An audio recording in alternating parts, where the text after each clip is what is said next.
Le premier réflexe évident que l'on a quand on est confronté à la misère ou aux multiples catastrophes et que l'on désire aider, c'est de donner. Donner des couvertures, des médicaments, des livres, donner ce que l'on a et qui, on l'imagine, sera utile à l'autre.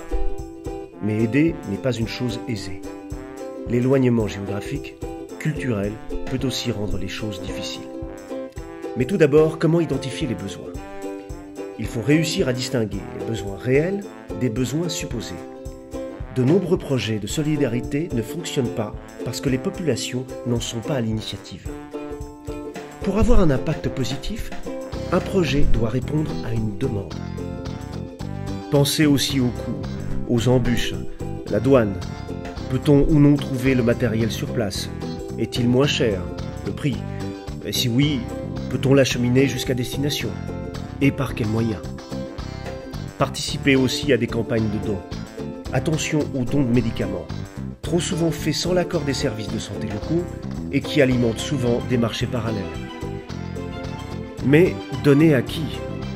Donner à tel enfant, à tel village ou à tel groupe social plutôt qu'à tel autre a souvent sur le terrain des conséquences qu'on est loin d'imaginer. La méconnaissance du pays, de son organisation sociale, des rapports entre les groupes sociaux peut conduire à des choix inappropriés et générer des problèmes nouveaux. Mais quelle aide pour quel développement ? L'aide n'est pas sans conséquence sur les modes de développement. Bien faire attention avec l'aide matérielle que l'on envoie vers les pays, qui peut renforcer la dépendance ou l'autonomie. Il faut veiller à ce que notre aide soit un complément aux efforts produits par les populations sur place. Aider à ne pas avoir besoin d'aide. Il y a sur place des matériaux, de la nourriture, mais aussi des énergies et des compétences. Il faut donc passer d'un simple don à un projet de partenariat qui se déploie sur d'autres dimensions.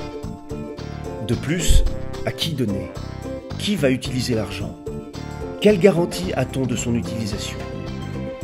Les populations restent les mieux placées pour savoir ce qui leur est nécessaire.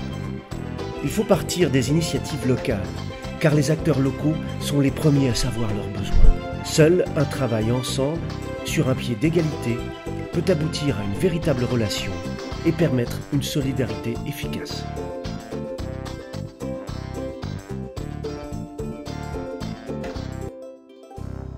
Tutoriel réalisé avec les ressources du réseau Ritimo.